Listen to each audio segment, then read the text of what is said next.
to really develop your practice, it's necessary to look at your shadow. And it's kind of like down and dirty work that a lot of people just kind of want to glaze over or bypass. And trust me, I've wanted to do that. I didn't think that I had to go that deep inside my own stuff and really purge at that core level, all the things that need to come to the surface of your awareness. And in meditation, it's not about being perfect. It's not about having to be positive. There's no pressure to be positive. In fact, I think that when we kind of force ourselves out of guilt to be nice and to be spiritual and to be this and to be that, that's a form of self-aggression. It's like bullying yourself to be a certain way in order to be accepted or validated. And what's really important is that we get real about what's going on within us. And I'm going to share with you 5 ways that you can start to take a look at your shadow. And when we look at these parts of ourselves that we don't want to look at, but we have an opportunity through meditation, it's really important that we don't beat ourselves up, that we look at it with a sense of neutrality, with acceptance, and also with compassion. So it's vital that, you take time to look at the shadow. And one of the first ways you can start to really see more clearly your own shadow is to look at the people that you can't stand in your life. Who are the people that just bug the crap out of you? Who it's just hard to be in their presence. And think about those people. What is it about them that bothers you? So that's one of the first ways. And pick out their qualities and then try this practice. Own those qualities. I don't like him because he's miserly. He's a jerk. He's a bully.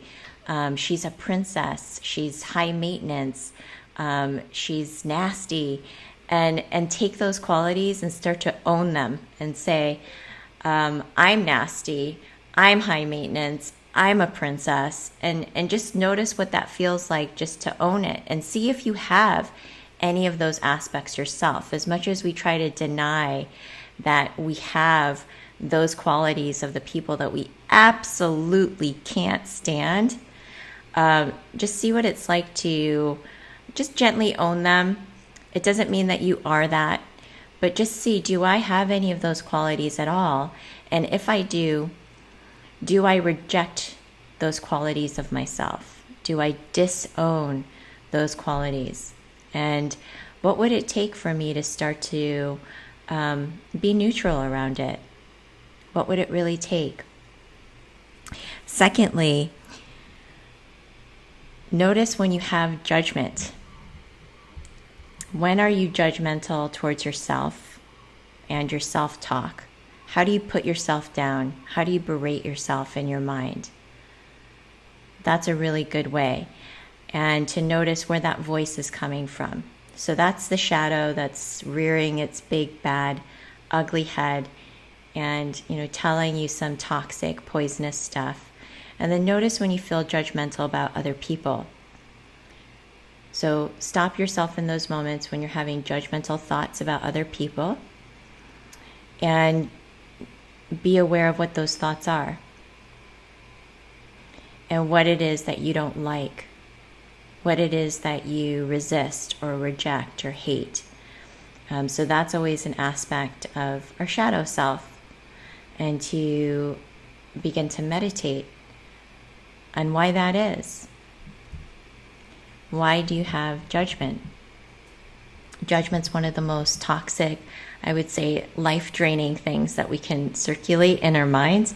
And that's one of the benefits of meditation, is learning how to release the judgment and be more open without that projection of toxicity.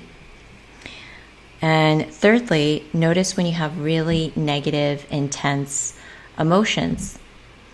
So this could be anger, it could be rage, it could be envy, it could be jealousy, it could be hatred, even just a little resistance like, ooh, like, get me away from that.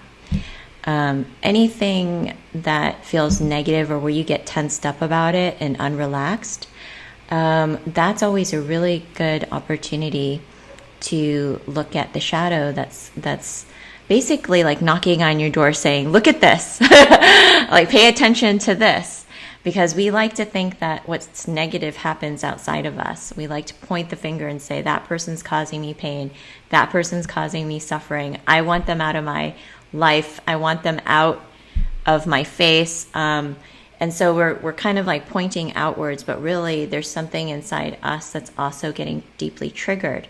And so that's an opportunity to look at, why is this coming up for me? And again, we're going to look at that without beating ourselves up. We're going to look at it and just be open to that experience. Be curious, be compassionate. Okay, fourthly, look at painful patterns in your relationships. What are patterns that you experience with people that cause you pain?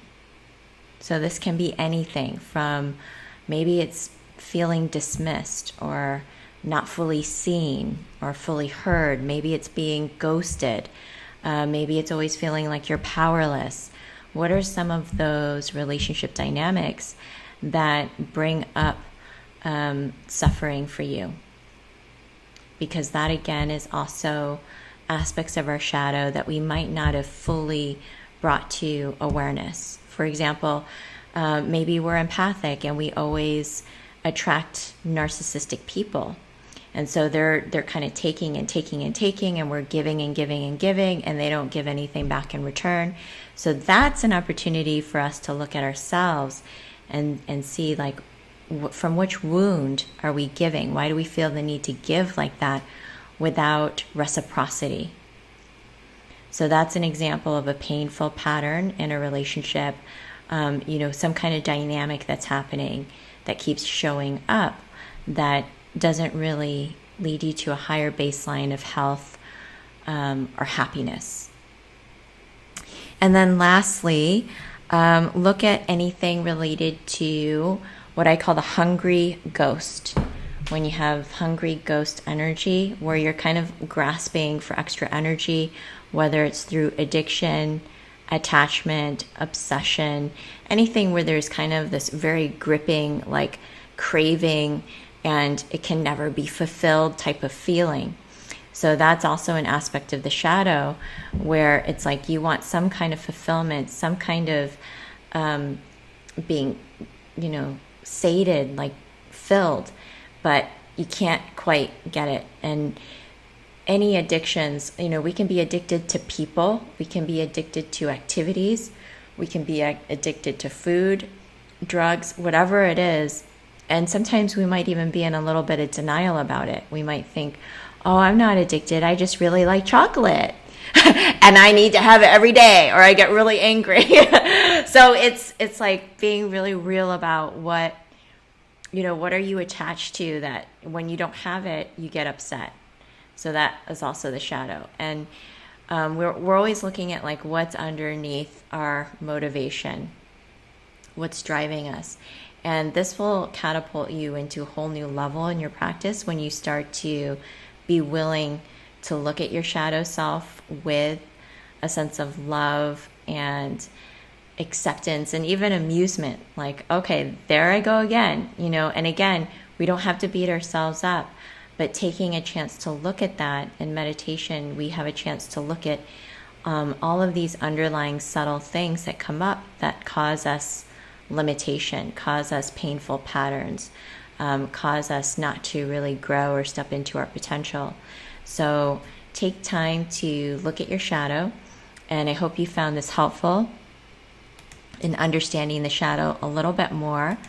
And again, the shadow tends to operate within the ego structure, the ego mind, which tends to protect itself. It's the part of our brain that's the survival reptilian part of our brain that thinks it's the victim. It believes that everything's happening out there to me, and it has a separate sense of self.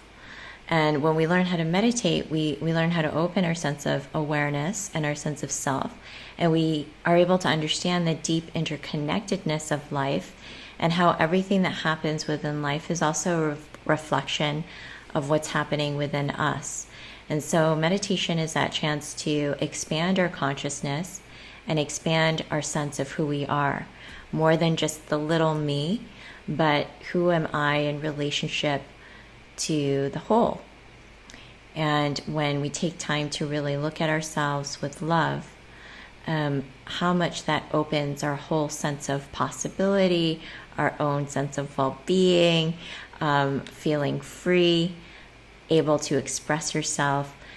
This is what the shadow work allows us to access, is all parts of ourselves and becoming more and more whole.